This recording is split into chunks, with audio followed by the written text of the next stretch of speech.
Right. And so it's up to the account holder. It's self-directed. The account holder is choosing their own asset, doing their own due diligence. And then, so then that comes back to, that's where I'm at, is I'm trying to get it in front of IRA holders and say, listen, you need to invest and make money. Yeah. I'm one option of many, but Yeah. I'm an option, and I think I'm a pretty good one. How many people with IRAs have money sitting as cash in a bank account? Like, you know, when that person, there's a lot of money sitting there on the sideline? Just not doing Well, anything? almost every account has some idle cash in it. In fact, you need to leave a little pad because 100% of the expenses of an IRA owned asset have to be paid for by the IRA. So with a note, maybe you need somebody, because you were asking earlier, Nathan, like, can you do the servicing on your account? Well, you have to stay arm's length from that. You certainly couldn't get paid for it. Right. You can do the certain minor things, but if, say, for example, you need someone to collect that debt, well, your IRA would pay a third-party debt collector to handle that, Right. So you need to leave idle cash in your account for expenses. Almost every account has some idle cash in it at some point. We have thousands and thousands of accounts, so it works out like that. So if you're prohibited from actively managing it, it would make sense to give that money to somebody else who can actively manage it for you. I mean, manage assets. Oh, I see. Like for example, you. Okay. Just as an example. Yes, yeah. Hypothetically speaking. Yeah, but also too, like it's also good to have like a loan servicer. I'm sure you have, like, if your IRA is lending money, you want someone to service that note for you. Right. So you need, or if your IRA has a piece of property, having a property manager, Right. having a third party in there doing the sweat equity is always a great idea. Yeah, you definitely need a third party looking out for stuff. Right. We've got a question here from John Anthony. He's asking, can you open a self-directed IRA at 59 and a half? Yes, you can. In fact, there's no age limit to having an IRA. Once you hit the RMD age, it's called required minimum distribution age, which has recently changed to 72. Once you hit 72, you can only contribute to a Roth. But as long as you have active income from a job or maybe house flipping or anything else that's considered active income, you can still contribute. 59 and a half is that magic age where you can take the money out without a penalty. Okay, you still pay tax, but at 59 and a half, you can take the money out without penalty. Okay. And what is the penalty if you're 57? It'd be 10%. So it's some expensive money. That's 10% plus your tax rate, right? Yeah, hello, yeah, yes. Yeah. So it could be 10% plus, if you're a 30% tax rate, it could be a 40% hit. Yeah, it sure could. So you always want to have a great tax advisor, as part of your tree of advisors. You've got to have your insurance, your tax advisor, your realtor, perhaps your note specialist. You've got to have all these people in your tree of advisors to be able to be a successful investor, I believe.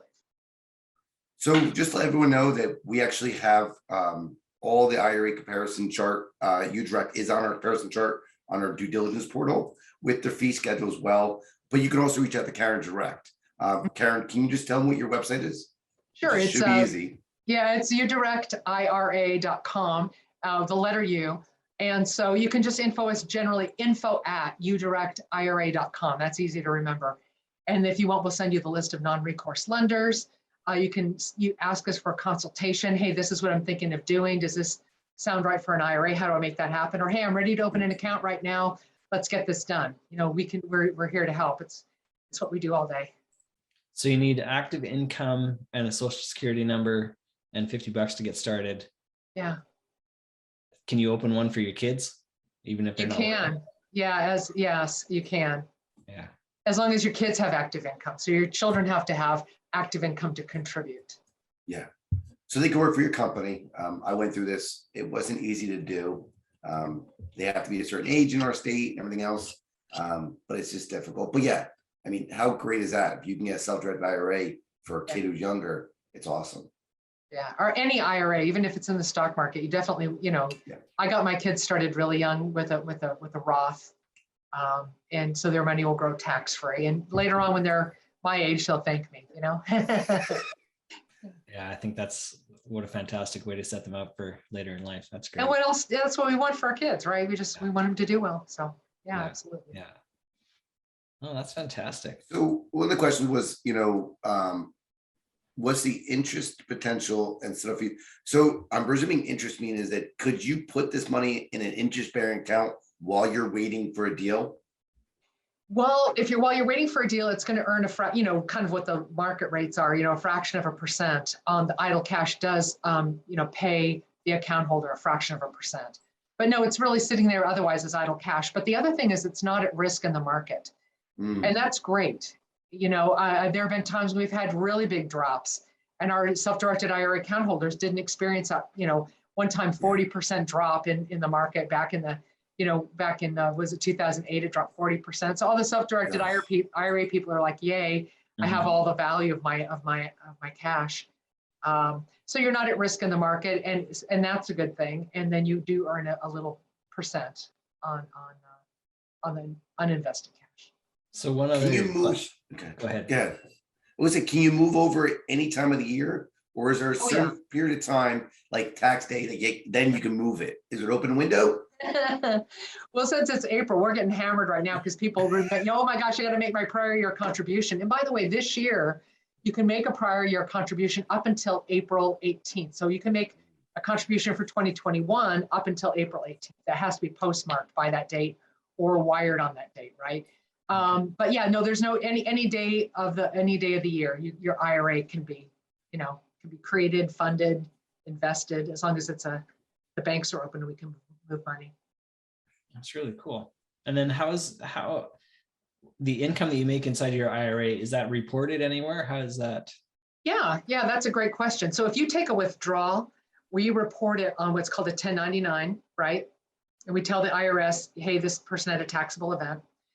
And then every year, the IRA holder, since these are alternative assets, we reach out to our account holders and say, what are your alternative assets worth? Tell us the value, give us a valuation. So it could be like a broker opinion of value.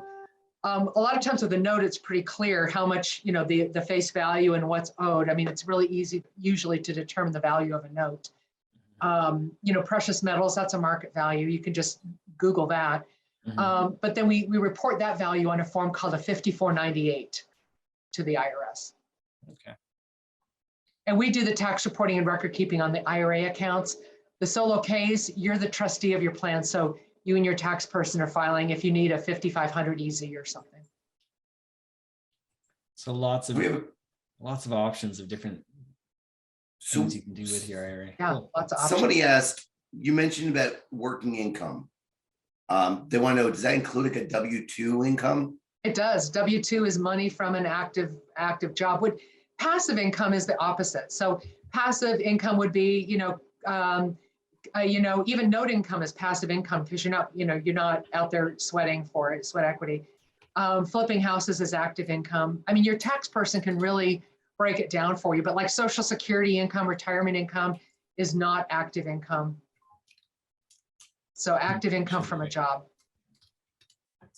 And you can Google it. What's active income? What's passive income? Yeah. And arrive at that. And you have to have some active income in order to contribute. Yes, you can't contribute more than you earn through active income. Oh, really? Okay. Right. And then every single IRA type has a contribution limit, the most you can put in. Now, the amount of money you can earn from investing, that's unlimited, So, ask Peter Thiel, right? Yeah. Limited, but. And if you don't know who Peter Thiel is, Google him. You'll find out quickly. Theil, yeah. So, but as far as like writing a check from your checkbook and putting the money, you've got a cap, and it depends upon your age, your account type, and your income, how much you can put in. And also, the tax deductibility is in question too. So depends on how much you make. So there are rules. Some of it is covered on our website. But again, this is when you need your advisors to really be telling you, hey, this is what you can and can't do. This is, or your advisors will tell you, hey, this one is best for you. And then go for that.